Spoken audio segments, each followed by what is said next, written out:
గారిని స్వాగతించుకున్నాం. గణపతి పూజ ఒకటే సార్ అందరూ అక్కడ కొడదాం సార్. ఒక్కటి ఇక్కడ కొట్టిద్దాం, అందరూ అక్కడ కొడదాం.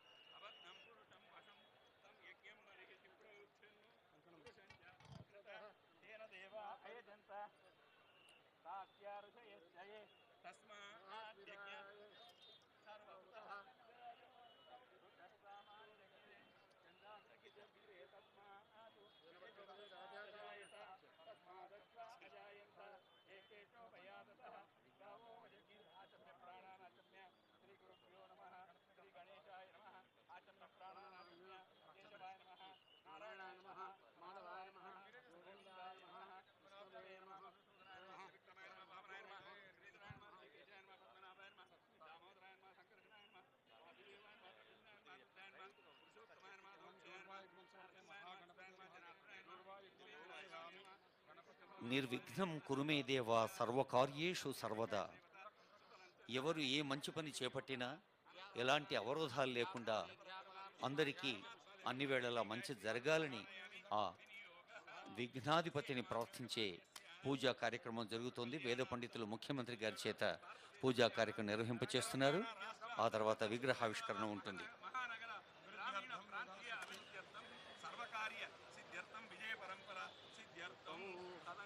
మహాగణపతి గౌరీ దేవత, ఆదిత్యాది నవగ్రహ దేవత, ఇంద్రాది అష్టదిక్పాలక దేవత, గౌర్యాది సప్తమాతృక దేవత, పంచలోక పాలక దేవత, హిరణ్యపాత్రం పూర్ణం దదాతి వ్యవసానేతి ఏకదా బ్రహ్మణముపహరతి ఏకదైవ యజమాన ఆయుస్తేజో దదాతి. ఓం ధ్రువంతే రాజా వరుణో ధ్రువం దేవో బృహస్పతి. మంగళం భగవాన్ విష్ణు, మంగళం గరుడధ్వజ, మంగళం పుండరీకాక్ష, మంగళం మంగళాయతనోరి, మంగళం భగవాన్ శంభో, మంగళం వృషభధ్వజ, మంగళం పార్వతీనాథ, మంగళాయతనోర. వక్రతుండ వక్రతుండ మహాకాయ సూర్యకోటి సమప్రభ.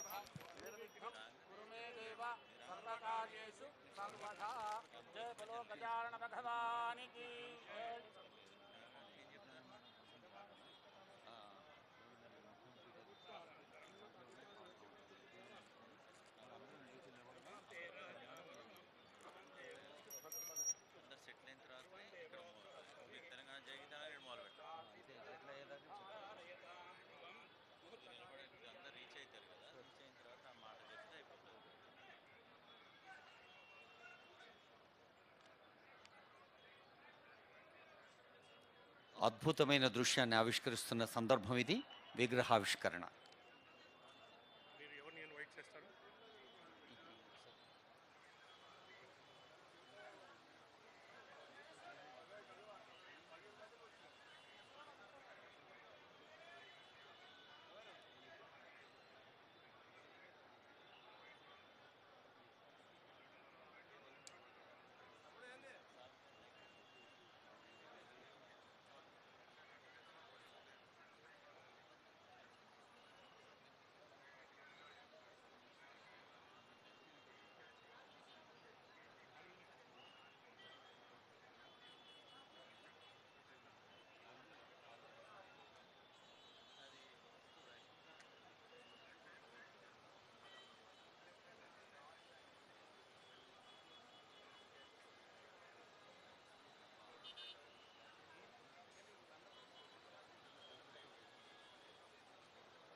ఆ దృశ్యాన్ని కెమెరాల్లో బంధించే, సెల్ ఫోన్లలో బంధించే ఆనందంలో మరి జయధ్వానాలు మర్చిపోతున్నాం. మరొకసారి గట్టిగా కరతాళధ్వనులతో రాజీవ్ గాంధీ గారికి జయధ్వానాలు పలుకుదాం. భారతదేశాన్ని కొత్త పుంతలు తొక్కిస్తూ విద్యార్థిని విద్యార్థులకు, యువతీ యువకులకు సమకాలీన అవసరాల అవగాహన కల్పిస్తూ దేశాన్ని ముందుంచిన భారత పూర్వ ప్రధానమంత్రి, భారతరత్న రాజీవ్ గాంధీ గారి విగ్రహాన్ని ఆవిష్కరించుకున్న సందర్భంలో మరొకసారి గట్టిగా కరతాళ ధ్వనులతో మన ఆనందాన్ని వ్యక్తం చేద్దాం.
చిరునవ్వులు చిందిస్తూ ఒక ఆశావహ దృక్పథంతో, సానుకూల దృక్పథంతో ఆలోచిస్తే సాధించలేనిది లేదు అనే స్ఫూర్తి ఆ విగ్రహం మనకు అందిస్తోంది. నిర్మాణాత్మకంగా ఆలోచిస్తూ ప్రయోజనాత్మకంగా ప్రభుత్వం ప్రజలకు అందజేస్తున్న పథకాల్ని క్షేత్రస్థాయి నుంచి రాష్ట్ర స్థాయి దాకా అమల్లోకి తీసుకొచ్చేందుకు రాజీవ్ గాంధీ స్ఫూర్తి మన రాష్ట్ర కీర్తిగా మలుచుకునేందుకు ఒక సదవకాశం. జై కాంగ్రెస్. మిత్రులారా, ఈరోజు స్వర్గీయ శ్రీ రాజీవ్ గాంధీ గారి విగ్రహావిష్కరణ కార్యక్రమంలో సహచర మంత్రివర్గ సభ్యులు, పిసిసి అధ్యక్షులు, పార్లమెంట్ సభ్యులు, శాసనమండలి సభ్యులు, శాసన సభ్యులు, ఇతర ప్రజాప్రతినిధులు, కాంగ్రెస్ పార్టీ కార్యకర్తలు, రాజీవ్ గాంధీ అభిమానులు, మరీ ముఖ్యంగా ఆనాడు రాజీవ్ గాంధీతో కలిసి పనిచేసిన ప్రియరంజన్ దాస్ మున్షి, వారి సతీమణి, ఏఐసిసి తెలంగాణ ఇన్ఛార్జ్ దీపాదాస్ మున్షి గారు, వి హనుమంతరావు గారు, పెద్దలు కె కేశవరావు గారు అందరూ కూడా ఈ కార్యక్రమంలో పాల్గొని రాజీవ్ గాంధీ విగ్రహావిష్కరణ కార్యక్రమానికి ఒక నిండుదనం తీసుకొచ్చినందుకు మీకు అందరికీ మనస్ఫూర్తిగా ధన్యవాదాలు తెలియజేస్తున్నాం. మిత్రులారా, ఇది రాజకీయ వేదిక కాదు. రాజకీయపరమైన అంశాలు ప్రస్తావించడం నాకు పెద్దగా ఇష్టం లేదు. కానీ జరుగుతున్న పరిణామాలు, కొంతమంది మాట్లాడుతున్న మాటలను దృష్టిలో పెట్టుకొని త్యాగం అంటే ఏందో రాబోయే తరాలకు, ఈరోజు చిల్లర మల్లరగా మాట్లాడుతున్న వాళ్లకు గుర్తు చేయాల్సిన బాధ్యత తెలంగాణ రాష్ట్ర ముఖ్యమంత్రిగా నా మీద ఉన్నది. గాంధీ కుటుంబం గురించి మాట్లాడే వాళ్లకు, అడ్డగోలుగా ఆస్తులు సంపాదించి వేల కోట్లు కూడబెట్టుకున్న వాళ్లకు, మోతీలాల్ నెహ్రూ గారు వజ్రాల వ్యాపారం చేసి సంపాదించిన వేల కోట్ల రూపాయల సంపదను జాతికి అంకితం చేసిన విషయాన్ని ఈరోజు నేను గుర్తు చేయదలుచుకున్నా. వారి వారసుడు గొప్ప బారిస్టర్ కావాలి, గొప్ప విద్యావేత్త కావాలి, గొప్ప గొప్ప చదువులు చదవాలి అని విదేశాలలో చదివించి పండిత్ జవహర్లాల్ నెహ్రూ గారిని ఒక ఉన్నత విద్యావేత్తగా తీర్చిదిద్దాలి అని వాళ్ళ తండ్రి కలలు కంటే, ఉన్నత విద్యను అభ్యసించిన పండిత్ జవహర్లాల్ నెహ్రూ గారు ఆనాడు స్వదేశానికి వచ్చి ఈ దేశాన్ని పరాయి పాలకుల నుంచి విముక్తి కలిగించాలి, రవి అస్తమించని సామ్రాజ్యం ఉన్న తెల్ల దొరలను ఈ దేశ సరిహద్దులు దాటే వరకు తరమాలి అని ఒక ఉక్కు సంకల్పంతో మహాత్మా గాంధీ గారితో కలిసి సుభాష్ చంద్రబోస్ లాంటి పోరాట యోధులను సమన్వయపరచుకొని దేశ స్వతంత్రం కోసం పోరాడటమే కాదు 10 సంవత్సరాలు దేశ స్వతంత్రం కోసం జైల్లో మగ్గిన చరిత్ర పండిత్ జవహర్లాల్ నెహ్రూది అన్న సంగతి ఈనాడు చిల్లర మల్లర మాటలు మాట్లాడుతున్న వాళ్లకు తెలవాల్సిన అవసరం ఉన్నది. పండిత్ జవహర్లాల్ నెహ్రూ గారు స్వతంత్రం వచ్చిన భారతదేశానికి మొట్టమొదటి ప్రధానమంత్రిగా బాధ్యతలు చేపట్టిండ్రంటే వారసత్వంతో వచ్చిన సంపద కాదు. స్వతంత్రం కోసం సర్వం త్యాగం చేసిన కుటుంబం, గొప్ప మేధావి, దూరదృష్టి కలిగిన వాడు. ఆనాడు అస్తవ్యస్తంగా 563 సంస్థానాలతో ఈ దేశం చిన్న భిన్నమై మత కలహాలలో అట్టుడుకుతున్నప్పుడు ఈ దేశానికి మొదటి ప్రధానమంత్రిగా బాధ్యతలు చేపట్టిన పండిత్ జవహర్లాల్ నెహ్రూ గారు 563 సంస్థానాలను, రాజ్యాలను భారతదేశంలో విలీనం చేయించి వాళ్ళందరినీ కూడా ఒక వేదిక మీదకి తీసుకొచ్చి ఈ దేశం యొక్క సమగ్రతను కాపాడి, ఈ దేశంలో ఆనాడు కరువు విలయ తాండవం చేస్తుంటే, అన్నమో రామచంద్రాని దేశంలో వేలాది మంది చచ్చిపోతుంటే, మత విద్వేషాల మధ్యలో ఒకరిని ఒకరు చురకత్తులతో కడుపులో పొడుచుకుంటుంటే, కుత్తికలు తెగి నేల మీద పడుతుంటే, ఎర్రని రక్తం వరదలై పారుతుంటే, ఈ దేశాన్ని శాంతి భద్రతలతో నిలబెట్టడానికి ఆనాడు నెహ్రూ గారు ఒక దార్శనికతను ప్రదర్శించి ఈ దేశ మొదటి ప్రధానమంత్రిగా వారు కార్యక్రమాలు చేపట్టడమే కాదు, వారి నేతృత్వంలో సర్దార్ వల్లభాయ్ పటేల్ని, కాంగ్రెస్ పార్టీ ఏఐసిసి అధ్యక్షుడిగా పనిచేసిన సర్దార్ వల్లభాయ్ పటేల్ని కేంద్ర హోంశాఖ మంత్రిగా నియమించి ఈ దేశంలోనూ శాంతి భద్రతలను కాపాడిన గొప్ప చరిత్ర పండిత్ జవహర్లాల్ నెహ్రూ గారిది.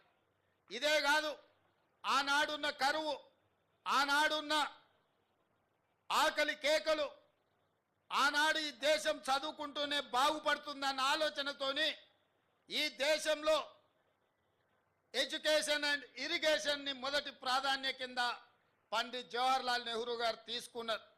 ఎడ్యుకేషన్ రెవల్యూషన్, ఇరిగేషన్ రెవల్యూషన్ ఈ దేశానికి పరిచయం చేసి ఈ దేశంలో బాక్రానంగల్ డ్యామ్ నుంచి మొదలు పెడితే నాగార్జున సాగర్ డ్యామ్ వరకు, శ్రీశైలం వరకు, శ్రీరామ్ సాగర్ వరకు ఆనాటి ప్రధానమంత్రి పండిత్ జవహర్లాల్ నెహ్రూ గారు పునాదులు వేసిండ్రు.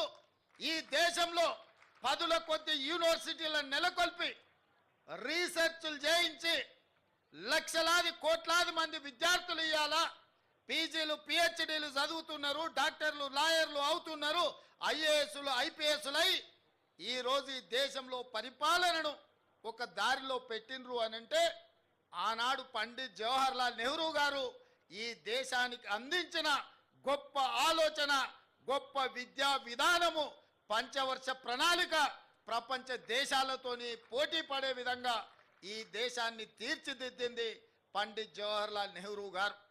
అలాంటి పండిత్ జవహర్లాల్ నెహ్రూ గారు ఈ తెలంగాణ రాష్ట్రంలో ఉన్న కట్టిన ప్రాజెక్టులు ఈరోజు సజీవ సాక్ష్యంగా ఉన్నాయి. ఎన్ని వరదలు వచ్చినా, ఎన్ని విపత్కర పరిస్థితులు వచ్చినా నాగార్జున సాగర్, శ్రీశైలం, శ్రీరామ్ సాగర్ లాంటి ప్రాజెక్టులు పండిత్ జవహర్లాల్ నెహ్రూ గారు మనకు అందించిన సంపద ఈరోజు తెలంగాణ రాష్ట్ర ప్రజలు, రైతులు ఈరోజు గొప్పగా అనుభవిస్తున్నారు. వారి వారసత్వం కింద వచ్చిన శ్రీమతి ఇందిరాగాంధీ గారు స్వతంత్రం వచ్చిన తర్వాత కూడా కాంగ్రెస్ పార్టీ నాయకులు స్వతంత్రం కోసం అమరులైనరు. వారు అమరులై ఈ దేశానికి స్వతంత్రం తీసుకొచ్చిన స్వతంత్రం భారతదేశాన్ని ప్రపంచ దేశాల ముందు ఒక బలమైన దేశంగా నిలబెట్టి గొప్ప పరిపాలన అందించిన దార్శనికుడు పండిత్ జవహర్లాల్ నెహ్రూ గారి నుంచి వారు పండిత్ జవహర్లాల్ నెహ్రూ గారు అధికారంలో ఉన్నప్పుడు ఏ పదవి శ్రీమతి ఇందిరాగాంధీ గారు తీసుకోలేదు. నేను ఎందుకు ఈ మాట చెప్పదలుచుకున్నా అంటే పదే పదే కొంతమంది సన్నాసులు కుటుంబ రాజకీయాల నుంచి వారసత్వ రాజకీయాల గురించి మాట్లాడుతుంటారు.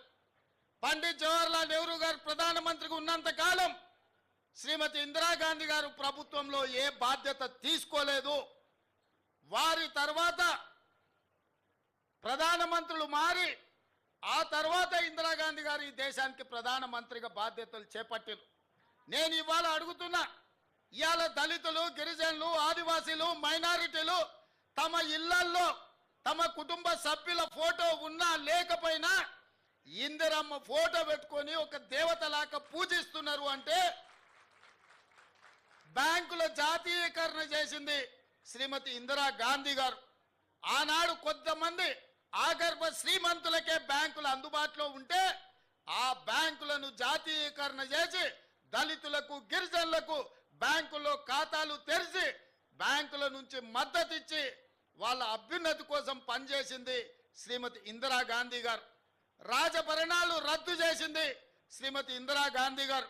స్వతంత్ర కంటే ముందు రాజ్యాలు ఉన్న రాజులకు రాజభరణాలు ఇవ్వడం ద్వారా దేశం యొక్క ఆర్థిక సంపద రాజులకు పంచి పెడుతుంటే రాజభరణాలు ఇక చెల్లవు, రాచరికపు ఆనవాళ్ళు ఉండొద్దు అని ఇందిరమ్మ రాజభరణాలు రద్దు చేసి పేదలు కట్టే పన్నులు అత్యంత నిరుపేదలకు పంచాలన్న ఆలోచన చేసింది శ్రీమతి ఇందిరా గాంధీ గారు అన్న సంగతి ఇవాళ చెప్పాలి. ఒకప్పుడు జమీందారులు, జాగీర్దారులు, భూస్వాముల దగ్గర, నవాబుల దగ్గర వేలాది ఎకరాల భూములుండి వాళ్ళ భూముల్లో దళితులు, గిరిజనులు, బలైన వర్గాలు, పేదలు బానిసలుగా వెట్టి చాకిరి చేస్తుంటే దళితుల, గిరిజనుల, బలైన వర్గాల ఆత్మగౌరవం పెరగాలి అని అంటే సొంత భూమి ఉండాలి అని భూములను వేలాది, లక్షలాది, కోట్లాది ఎకరాలను భూస్వాముల దగ్గర నుంచి గుంజుకొని అసైన్మెంట్ పట్టాల పేరు మీద భూములు పంచిపెట్టింది ఇందిరమ్మ కాదా? ఇవాళ ఈ రాష్ట్రంలో 25 లక్షల ఎకరాలు అసైన్మెంట్ పట్టాల పేరు మీద భూములు ఇచ్చిండ్రు. ఇవాళ దళితులు, గిరిజనులు ఆత్మ గౌరవంతో సొంత ఊర్లో, సొంత ఇంట్లో, సొంత భూమిలో దుక్కి దున్నుకొని బుక్కెడు అన్నం తింటుండ్రు అంటే అది ఇందిరమ్మ ఇచ్చిన వరం అన్న సంగతి నేను ఈరోజు చెప్పదలుచుకున్నా. పూరు గుడిసెలల్లా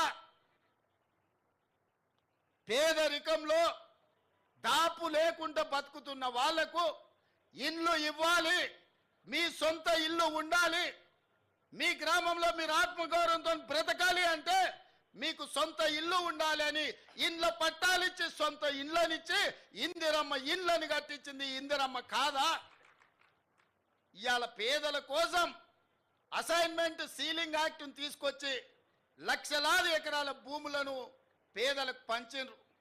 పోడు భూములను, పోడు పట్టాలిచ్చి ఆదివాసీలను, గిరిజనులను ఆదుకున్నది. ఇవాళ మా లంబాడే సోదరులు రవీంద్రనాథ్ ఉన్నాడు, లంబాడాలని ఎస్టీలలో చేర్చింది ఇందిరమ్మ కాదా? ఇవాళ ఎస్టీ రిజర్వేషన్లు డాక్టర్లు, లాయర్లు, ఇంజనీర్లై, ప్రజా ప్రతినిధులై చట్ట సభలలో ఎమ్మెల్యేలు, ఎంపీలు, మంత్రులైన గిరిజన సోదరులారా, లంబాడి మిత్రులారా, ఇవాళ మీ అభ్యున్నతికి కారణం ఇందిరమ్మ కాదా అని నేను అడుగుతున్నా. ఇవాళ ఈ దేశంలో రిజర్వేషన్లు ఇచ్చి రిజర్వేషన్లు తెచ్చింది కాంగ్రెస్ పార్టీ. పండిత్ జవహర్లాల్ నెహ్రూ ఇందిరమ్మ కాదా అని నేను ఈరోజు ఆలోచన చెయ్యమని అంటున్నా. అలాంటి ఇందిరమ్మ ఈ దేశ సమగ్రత కోసం, ఈ దేశ అభ్యున్నతి కోసం, ఈ దేశాన్ని ఉన్నత శిఖరాల వైపు నడిపించడానికి ఈ దేశంలో వచ్చిన ఉగ్రవాదాన్ని అణచివేస్తే ఇందిరమ్మను పొట్టన పెట్టుకున్నది ఉగ్రవాదులు కాదా? ఈ దేశం కోసం ఆఖరి శ్వాస వరకు, చివరి రక్తపు బొట్టు వరకు త్యాగం చేసింది ఇందిరమ్మ కాదా అని నేను ఈ సన్నాసులను నేను అడగదలుచుకున్నా. వారి వారసత్వంగా రాజకీయాలకు దూరంగా ఉండి పైలట్గా, ఒక ప్రధానమంత్రి కొడుకుగా కాకుండా ఒక సాంకేతిక నిపుణుడిగా దేశానికే దూరంగా ఉన్న రాజీవ్ గాంధీ ఆనాడు ఇందిరమ్మ మరణం ఈ దేశానికి నాయకత్వ సమస్య వచ్చినప్పుడు అందరూ, ముఖ్యులందరూ, ఈ దేశ మేధావులందరూ రాజీవ్ గాంధీని దేశానికి రప్పించి ఈ దేశానికి ప్రధానమంత్రిగా బాధ్యతలు తీసుకోమంటే ఆనాడు ఈ దేశ ప్రజల కోసం, 100 కోట్ల జనాభా కోసం ఆనాడు రాజీవ్ గాంధీ ప్రధానమంత్రిగా బాధ్యతలు చేపట్టిన. వారు ప్రధానమంత్రిగా బాధ్యతలు చేపట్టినంత వరకు 21 సంవత్సరాలు ఓటు హక్కు ఉండే. కానీ దేశం యొక్క భవిష్యత్తు యువత చేతుల్లో ఉంది. సమూలమైన మార్పులు రావాలంటే, ప్రపంచంతో పోటీ పడాలంటే 21 ఏళ్లకు ఓటు కాదు, 18 సంవత్సరాలు నిండిన నూనూగు మీసాల యువకులు ఈ దేశ భవిష్యత్తును నిర్ణయించాలి.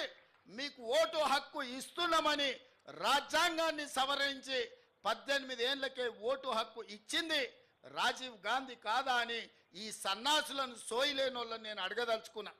ఇదే కాదు, మహాత్మా గాంధీ గారు ఒక మాట చెప్పిండ్రు, ఈ దేశం యొక్క ప్రాణం గ్రామాలలో ఉంది, ఈ పంచాయతీలే పట్టుగొమ్మలు ఈ దేశానికి అన్నారు. మరి ఈ పంచాయతీలే పట్టుగొమ్మలు అంటే ఢిల్లీలో నుంచి నిధులు రాష్ట్రాలకు వస్తే గ్రామాలకు చేరట్లేదని ప్రత్యక్షంగా కేంద్రం నుంచి గ్రామ పంచాయతీలకు వాళ్ళ ఖాతాలలో నిధులు పోయే విధంగా రాజ్యాంగాన్ని సవరించి 73, 74 రాజ్యాంగ సవరణతోని నిధులను సరాసరి గ్రామ పంచాయతీలకు అందించిన మాట ఇవాళ రాజీవ్ గాంధీ తెచ్చిన సరళీకృత విధానాలు కాదా? అంతెందుకు, మా మేయరమ్మ ఉన్నది గద్వాల విజయలక్ష్మి గారు, మహిళా రిజర్వేషన్ కింద ఈ నగర ప్రథమ పౌరురాలు ఉన్నది. మా శ్రీలత డిప్యూటీ మేయర్గా ఉన్నది. అక్కడ మా సోదరిమణులు కార్పొరేటర్లు ఉన్నారు, అక్కడ చాలామంది. ఎట్లయినరు తల్లి మీరు అందరూ? మహిళా రిజర్వేషన్ లేకపోతే మా వాళ్ళు మీకు ఇచ్చటోళ్ళ? మీకు ఈ కుర్చీలు దక్కేవా? ఈ నగరానికి ప్రథమ పౌరురాలుగా గద్వాల విజయలక్ష్మి అయి ఉండేదా? ఆడబిడ్డలకు అధికారం ఉన్నప్పుడే ఇల్లుతో పాటు రాజ్యంలో కూడా మీకు వాటా ఉండాలి అని ఆడబిడ్డలకు మహిళా రిజర్వేషన్ ను తీసుకొచ్చిన మహిళా పక్షపాతి రాజీవ్ గాంధీ. స్థానిక సంస్థలలో రాజీవ్ గాంధీ గారు తీసుకొచ్చిన మహిళా రిజర్వేషనే ఇవాళ ఈ ఆడబిడ్డలందరూ కూడా ఈడ కుర్చీలలో కూర్చొని రాజ్యాధికారంలో భాగస్వాములైనరు. ఆడబిడ్డలకు రాజ్యాధికారం ఇచ్చింది రాజీవ్ గాంధీ కాదా అని ఈ సన్నాసులకు నేను గుర్తు చేయదలుచుకున్నా. వాళ్ళకెందుకు గుర్తుంటుంది? 5 ఏళ్ళు ప్రభుత్వంలో ఒక మహిళకు మంత్రి కూడా ఇవ్వలేదు. ఆ సన్నాసులకు మహిళా ఆత్మగౌరవం ఎట్లా తెలుస్తుందని నేను ఈ సందర్భంగా చెప్పదలుచుకున్నా. అలాంటి రాజీవ్ గాంధీ ఈ దేశంలో సాంకేతిక విప్లవం వచ్చినప్పుడే, ఈ దేశానికి కంప్యూటర్ను పరిచయం చేసినప్పుడే ఈ దేశం బాగుపడుతుందని, ఈ దేశాన్ని 21వ శతాబ్దంలోకి నడిపించాలి అంటే కంప్యూటర్ యుగం రావాలి అని ఇవాళ మనం వాడుతున్న సెల్ ఫోన్లు కానీ కంప్యూటర్లు కానీ ఈ దేశానికి పరిచయం చేసింది రాజీవ్ గాంధీ గారు కాదా అని నేను అడుగుతున్నా. ఈరోజు శామ్ పిట్రోడా బతికే ఉన్నాడు. ఈ సాంకేతిక విప్లవం ప్రపంచంతో పోటీ పడే విధంగా ఇవాళ సిలికాన్ వ్యాలీని మనం నడిపిస్తున్నాం, అమెరికా ఆర్థిక వ్యవస్థను మనం శాసిస్తున్నాము అంటే సాంకేతిక విప్లవం ఈ దేశంలో తెచ్చింది రాజీవ్ గాంధీ. అందుకే ఈరోజు మనం ప్రపంచంతో పోటీ పడగలుగుతున్నాం. ఈరోజు ట్విట్టర్లో పెడుతున్నాడు, అమెరికా పోయి కంప్యూటర్ చదువుకున్నా అంటున్నాడు. ఆ కంప్యూటర్ని పుట్టించింది ఈ దేశానికి పరిచయం చేసిందే రాజీవ్ గాంధీ సన్నాసి. లేకపోతే ఎక్కడనో గుంటూరులో ఇడ్లీ కూడా అమ్ముకుంటూ తిరిగేటోనివి. ఎందుకంటే ఆడికి చదువుకుంటానికి పోయినావు కదా, నువ్వు ఆడనే ఇడ్లీ కూడా అమ్ముకొని బతికేటోనివి.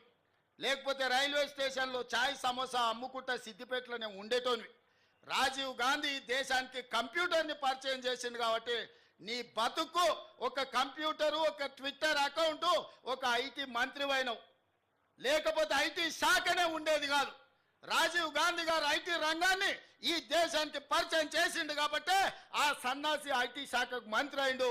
లేకపోతే ఆ దిక్కుమాలలోని బాధనే మనకు ఉండేది కాదు. కాబట్టి ఇవాళ ఈ పరిస్థితుల్లో అలాంటి రాజీవ్ గాంధీ దేశ సమగ్రతను కాపాడడానికి ప్రాణ త్యాగం చేసి ఈ దేశాన్ని కాపాడిండు. అంత గొప్ప వ్యక్తి విగ్రహాన్ని ఈరోజు సచివాలయం ముందల ట్యాంక్ బండ్ మీద పెడితే రాజీవ్ గాంధీ విగ్రహం ఎందుకు పెడతారని అడుగుతారా? ఎంత బలుపు మాటలు కార్యకర్తలారా, ఒకసారి ఆలోచన చేయండి. అధికారం పోయినా మదము దిగలేదు. గాంధీ కుటుంబాన్ని కుటుంబ పాలన అంటున్నారు. ఆ సన్నాసులకు చెప్పండి, రాజీవ్ గాంధీ గారు ప్రధానమంత్రిగా చనిపోయిన తర్వాత దాదాపుగా 15-20 ఏళ్ళు కాంగ్రెస్ అధికారంలో ఉంది. సోనియా గాంధీ గారు ఏ పదవి తీసుకోలే, కేంద్ర మంత్రి పదవి తీసుకోలే, ప్రధానమంత్రి పదవి తీసుకోలే. 2004 నుంచి 2014 10 సంవత్సరాలు బలమైన యూపీఏ ప్రభుత్వం ఉన్న సోనియా గాంధీ గారు, రాహుల్ గాంధీ గారు ఏ పదవులు తీసుకోలే. కేంద్ర మంత్రి పదవి కానీ ప్రధానమంత్రి పదవి కానీ తీసుకోలే. ఆనాడు రాజీవ్ గాంధీ గారు చనిపోయినాక దాదాపుగా 3 దశాబ్దాలుగా పైగా కాంగ్రెస్ పార్టీలో గాంధీ కుటుంబం ప్రధానమంత్రి, కేంద్ర మంత్రి పదవి తీసుకోలేదు. పదవి త్యాగం అంటే వాళ్ళని చూడాలి, ప్రాణ త్యాగం అంటే వాళ్ళని చూడాలి, స్వతంత్ర పోరాటం అంటే ఆ కుటుంబాన్ని చూడాలి. మోతీలాల్ నెహ్రూ, పండిత్ జవహర్లాల్ నెహ్రూ స్వతంత్రం కోసం పోరాటం చేసి ఈ దేశానికి స్వతంత్రం తెచ్చినోళ్ళు. శ్రీమతి ఇందిరాగాంధీ, శ్రీ రాజీవ్ గాంధీ ఈ దేశం కోసం ప్రాణాలు త్యాగం చేసి దళిత, గిరిజన, ఆదివాసీలను ఆదుకున్న జాతి.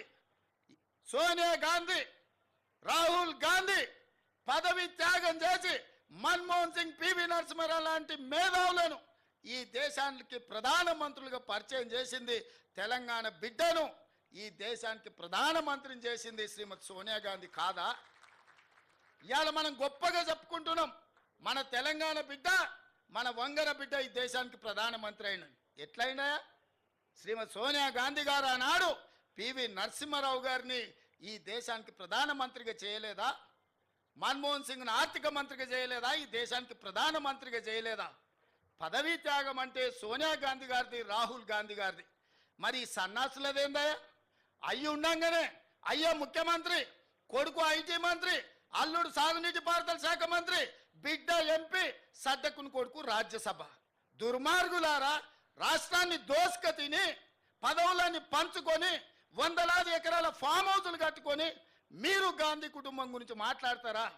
గాడిదకి ఏం తెలుసు గంధం చెక్క వాసన అని పెద్దోళ్ళు ఎప్పుడో చెప్పారు. ఈ గాడిదలకు తెలుసా గాంధీ కుటుంబం గురించి అని నేను అడగదలుచుకున్నా. ఆనాడు చాకలైలమ్మ ఒక్క మాట చెప్పింది, గడీలలో గడ్డి మొలవాల్సిందే అని. సాయుధ రైతాంగ పోరాటం గడీలలో గడ్డి మొలిసింది, గడీలు బద్దలై ప్రజాస్వామిక పాలన వచ్చింది. ఇవాళ నేను చెప్తున్న బిడ్డ, మీ ఫామ్ హౌస్లలో జిల్లేళ్ళు మొలిపిస్తా. మీరు అనుకుంటురేమో మీరు అడ్డగోలుగా మాట్లాడితే కాంగ్రెస్ పార్టీ కార్యకర్తలు రేవంత్ రెడ్డి చూసుకుంటూ ఊరుకుంటాడేమని ఇవాళ చెప్తున్న రాజీవ్ గాంధీ సాక్షిగా సచివాలయం ముందల బిడ్డ, మీ ఫామ్ హౌస్లలో జిల్లేళ్ళు మొలవాలి. ఫామ్ హౌస్లలో మీరు జీవిస్తున్నాం, మా ఫామ్ హౌస్లు మమ్మల్ని కాపాడుతాయేమని మీ ఫామ్ హౌస్లలో జిల్లేలు మొలిపించే వరకు కాంగ్రెస్ పార్టీ కార్యకర్తలు ఎవరు విశ్రమించబోరనే సంగతి నేను చెప్పదలుచుకున్నా.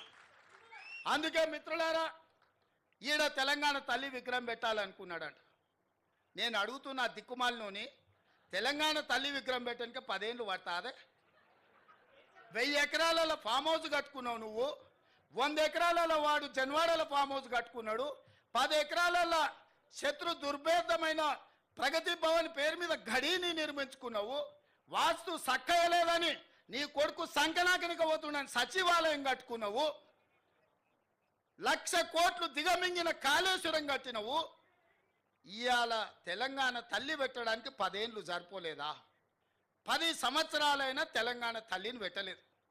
నేను ఇక్కడ రాజీవ్ గాంధీ గారి విగ్రహం అనగానే అయ్యో అయ్యో అని గుండెలు బాదుకొని అక్కడ తెలంగాణ తల్లి విగ్రహం పెట్టాలనుకున్నాడంట. 10 ఏళ్ళు ఏ గాడిద పండ్లు తోగినామని నేను అడుగుతున్నా. ఇక్కడ తెలంగాణ తల్లి విగ్రహం మేము పెట్టొద్దన్నమా? ఆ సన్నాసి సొంత విగ్రహం పెట్టుకుందామని ఇది రిజర్వ్ చేసి పెట్టుకున్నాడు. ఆ సన్నాసికి ఆ పక్కన బుద్ధుడు, ఈ పక్కన బుద్ధిలో నన్ను పెట్టుకోవాలని వాళ్ళ ఆలోచన. అట్లాంటి సన్నాసుల కోసం అమరవీరుల స్తూపం ఒక పక్కన, గౌతమ బుద్ధుడు ఇంకొక పక్కన, పివి నరసింహారావు గారు ఆ పక్కన, ఆ పక్కనే శ్రీమతి ఇందిరాగాంధీ గారు రాష్ట్రానికి పరిపాలన అందించే గుండెకాయ లాంటి ఇక్కడ దేశం కోసం ప్రాణాలు అర్పించిన రాజీవ్ గాంధీ గారి విగ్రహం సముచితం కాదా? మీరు ఒక్కసారి ఆలోచన చెయ్యండి మిత్రులారా. తెలంగాణ వాదులందరూ నేను అడుగుతున్నా, ఈ జగన్ రాజీవ్ గాంధీ విగ్రహానికి అర్హత లేదా? ఆంధ్రప్రదేశ్లో పార్టీ సర్వం కోల్పోయి, తెలంగాణలో కేంద్రంలో అధికారాన్ని కోల్పోయి, తెలంగాణ రాష్ట్రాన్ని ఇచ్చిన మాట మీద సోనియా గాంధీ గారు నిలబడి తెలంగాణ రాష్ట్రాన్ని ఇస్తే ఆ కుటుంబాన్ని గౌరవించాల్సింది పోయి, ఆ గాడిదలే ఇక్కడ రాజీవ్ గాంధీ విగ్రహాన్ని పెట్టాల్సింది పోయి ఇవాళ మనం పెట్టిన విగ్రహాన్ని అవహేళన చేసి తొలగిస్తామంటారు. ఎవడ్రా తొలగించేటోడు ఒక్కడు రాండి రాండి, ఎప్పుడు వస్తారో తారీఖు చెప్పండి బిడ్డ. రాజీవ్ గాంధీ విగ్రహం తీస్తారంట, ఎవడొస్తాడో నేను చూస్తా. అందుకే 10 ఏళ్ళు సన్నాసి నువ్వు తెలంగాణ విగ్రహం పెట్టలేదు, సోయిలేను నువ్వు కాబట్టే తెలంగాణ విగ్రహం సచివాలయం వెలుపల కాదు, రాష్ట్రానికి పరిపాలన అందించే గుండెకాయే, ఆ గుండెకాయ గుండెల్లో ఉండాలని అక్కడ తెలంగాణ తల్లి విగ్రహం డిసెంబర్ 9, ఆ గుండెకాయ గుండెల్లో ఉండాలని అక్కడ తెలంగాణ తల్లి విగ్రహం డిసెంబర్ 9 నాడు సచివాలయం లోపల పెట్టే బాధ్యత జిమ్మెదారి నాది. తెలంగాణ ఇచ్చింది మేము, తెలంగాణను కాపాడేది మేము, తెలంగాణ తల్లి విగ్రహాన్ని నెలకొల్పేది మేము. డిసెంబర్ 9 నాడు పెట్టి చూపిస్తాం.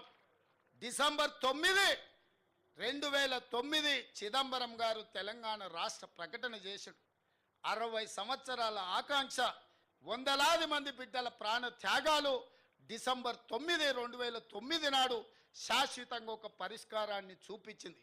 ఇదే కాదు, తెలంగాణ 4 కోట్ల ప్రజలకు తల్లి అయి తెలంగాణ ప్రజల యొక్క గుండె కోత, తల్లుల కడుపు కోతను దృష్టిలో పెట్టుకొని ఒక తల్లిగా ఆలోచన చేసిన గొప్ప నేత, పరిణిత కలిగిన నాయకురాలు సోనియా గాంధీ గారి జన్మదినం డిసెంబర్ 9.